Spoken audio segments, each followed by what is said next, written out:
নমস্কার, আমি জ্যোতিষ নন্দী। আপনাদের সবাইকে আমাদের ইউটিউব চ্যানেলে স্বাগত। আজকে মেষ বৃষ হয়ে গেছে, তো মিথুন রাশি নিয়ে আলোচনা। এই মিথুন রাশির উপর এবছর 2025 সালে আরেকটা জিনিস ঘটতে চলেছে, সেটা হচ্ছে বৃহস্পতির গোচর হতে চলেছে মিথুন রাশি। এই রাশির উপর বৃহস্পতি 1 বছর থেকে থাকবে এবং 26 সালে আবার সে পুনরায় গোচর করে পরের রাশিতে যাবে। মিথুন রাশি জাতকদের বৃহস্পতির গোচরের ফলে এই বছর খুলতে চলেছে ভাগ্যের এক নতুন পথ।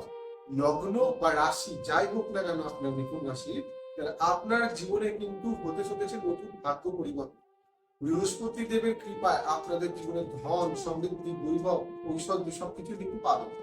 এত বছর ধরে বৃহস্পতি দ্বাদশে ছিল। দ্বাদশে থাকার জন্য বৃহস্পতি দ্বাদশে কখনো ভালো ফল দেয় না। বিভিন্ন ধরনের সমস্যা হয়েছে। যারা চাকরির জন্য চেষ্টা করছে, তাদের চাকরি হয়নি, আর্থিক উন্নতি হতে চায়নি, অযথা খরচা, ডিপ্রেশন, চাপ থেকে বাড়িয়েছে। এখন আপনাদের লগ্ন এবং রাশিতে বৃহস্পতি প্রবেশ করতে চলেছে, যার দরুন আপনাদের প্রত্যেকটা ব্যক্তির জীবনে আর্থিক, সামাজিক এবং বৈভব লক্ষ্যের প্রাপ্তি কিন্তু হচ্ছে। কারণ বৃহস্পতি আমাদের বৈভব লক্ষ্য প্রদান করে এবং বৃহস্পতি আমাদের জ্ঞান এবং সৌভাগ্যের কারক গ্রহ। 9টা গ্রহের মধ্যে সব থেকে বড় অর্থাৎ ভারী গ্রহ এই বৃহস্পতি। এই বৃহস্পতির কৃপায় কিন্তু মিথুন রাশি জাতকদের 2025 সালে খুলতে চলেছে ভাগ্যের এক নতুন পথ। যারা চাকরির চেষ্টা করছেন, সরকারি চাকরির জন্য বিশেষ করে, তাদের কিন্তু এবছর সরকারি চাকরি পাবে। অন্যান্য 12টা রাশির তুলনায় মিথুন রাশি জাতকদের কিন্তু সরকারি চাকরি হওয়ার প্রবণতা একটু বেশি।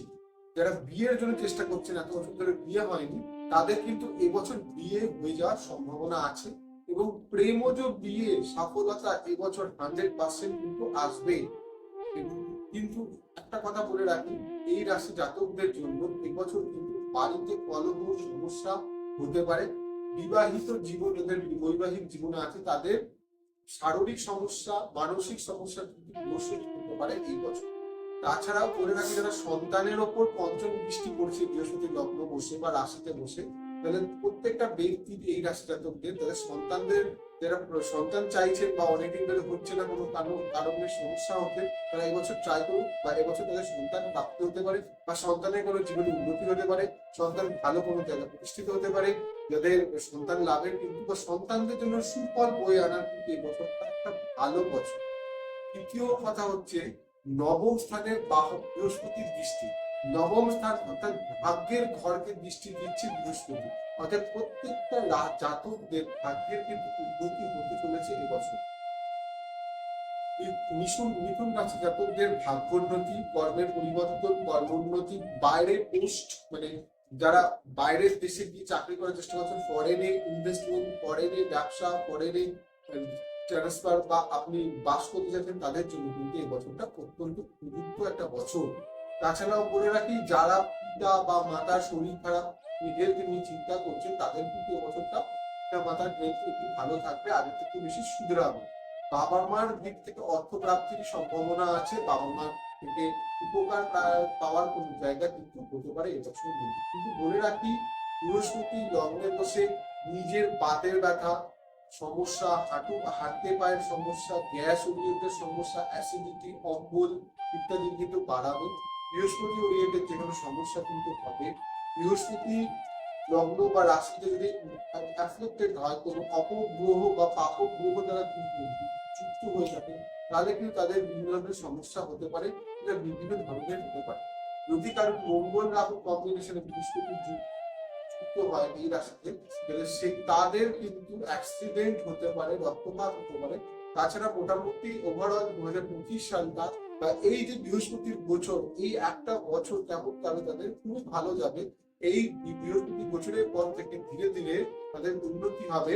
জুলাই এবং জুন মাস থেকে কিন্তু তাদের ভাগ্যোন্নতি হতে আরম্ভ করবে, এবং সেপ্টেম্বর, অক্টোবর এই 2 মাস একটু সাবধানে থাকা উচিত। আবার পুনরায় কিন্তু জানুয়ারির দিক থেকে আবার পরের বছর তাদের আবার ভালো হবে, ভালো উন্নতি হবে। চাকরির চেষ্টা করলে চাকরি হবে, বাড়ির চেষ্টা করলে বাড়ি হবে, ব্যবসার উন্নতি হবে। যারা শেয়ার বাজারে টাকা লাগাচ্ছেন, তাদের জন্য বলে রাখি, আনপ্রেডিক্টেবল লস কিন্তু বৃহস্পতি এবছর আপনার জন্য করাতে পারে, আর আনপ্রেডিক্টেবল গেইনও কিন্তু আপনার করাতে হতে পারে। যদি কোনো কারণে কারোর জন্মছকে যদি শনি এবং রাহুর কম্বিনেশনে বৃহস্পতি যায়, তাদের কিন্তু জেল জরিমানাও পর্যন্ত হতে পারে। কারণ মিথুন রাশিটা হচ্ছে একটা অত্যন্ত ভার্সেটাইল রাশি বা একটা খুব সিক্রেট রাশি, যে রাশি নিজের মধ্যে অনেক কিছুকে, অনেক ভেতরে অনেক কিছুকে রেখে দেয়, কন্ট্রোল করে রাখে, চেপে রাখে নিজের মধ্যে, অনেক কিছুকে ডমিনেট করতে পারে। এবং বিশেষত মিথুন রাশি জাতকরা যারা মার্কেটিং ওরিয়েন্টেড, ব্যবসা মার্কেটিং ওরিয়েন্টেড কর্মও কিন্তু করে থাকে, তারা কমিউনিকেটেড ওরিয়েন্টেড, যারা বিভিন্ন ধরনের সরকারি চাকরি, যারা মানুষের সাথে কানেকশন হয়ে যে চাকরি করা হয়ে থাকে, সেই সব চাকরি কিন্তু কানেকশন হতে পারে। সেবামূলক প্রতিষ্ঠানের সঙ্গে যুক্ত থাকলে ভালো হতে পারে। যে কোনো সেলস ওরিয়েন্টেড পার্সনের কিন্তু মিথুন রাশি এবছর খুব ভালো যাবে।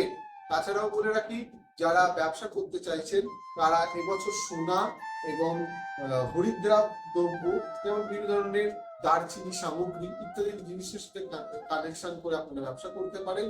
এবং বৃহস্পতির জন্য ব্যবসা আছে, অনেক ধরনের সুবিধা আছে। এবছরটা আপনাদের ভালো হবে, আরো উন্নতি হবে।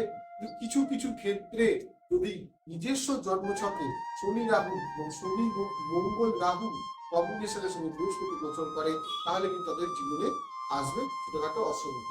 তাই জন্য তাদের ভালো থাকার জন্য কি করবো, ভালো কাটানোর জন্য 2025 সালটা আপনারা কি করবেন, 26 সাল অব্দি বৃহস্পতি গোচর অব্দি আপনারা বৃহস্পতি দান করুন। বাড়ির থেকে যখনই বেরোবেন আপনারা, তখন মুখে মিষ্টি কিছু খেয়ে যান। কখনই খালি মুখে বাড়ির থেকে বাইরে বেরোবেন না, মিষ্টি কিছু খেয়ে যান। এবং বাড়িতে যখন ফিরবেন, কোনো ইন্টারভিউ দিয়ে, কোনো কিছু কাজ করে, কোনো ভালো কাজ করে বা পাকা দেখা করে বা কোনো কোনো ভালো কাজ করে আপনি যখন বাড়িতে ফিরবেন, তখন আপনারা হাতে করে কোনো মিষ্টি নিয়ে আসুন। এতে তো এখনকার দিনে সুগারের সমস্যা যখন মিষ্টি খেতে পারে না, তাহলে তারা কি করবে, কোনো চকলেট বা কম মিষ্টি, কিন্তু মিষ্টি জাত দ্রব্য আপনার নিয়ে আসুন। মিষ্টি জাত দ্রব্য সামান্য হতে এক দানা হলেও চিনি দিয়ে বেরোন, তাহলে কিন্তু আপনাদের এই বছরটা হয়ে যাবে। আরো বিশদে জানতে ইনবক্সে আমার ফোন নাম্বারে দেওয়া আছে, আমার সঙ্গে কানেকশন করতে পারেন। আর যদি আপনারা উপকৃত হন, এই ইউটিউব চ্যানেলটাকে সাবস্ক্রাইব করুন, শেয়ার করুন, লাইক করুন এবং বন্ধু বান্ধবদের কাছে পাঠিয়ে দিন। এই বলে আমি ভিডিও আমার এখানে শেষ করছি। বিষয় জানার জন্য কষ্ট করুন। হরি ওম, নমস্তে।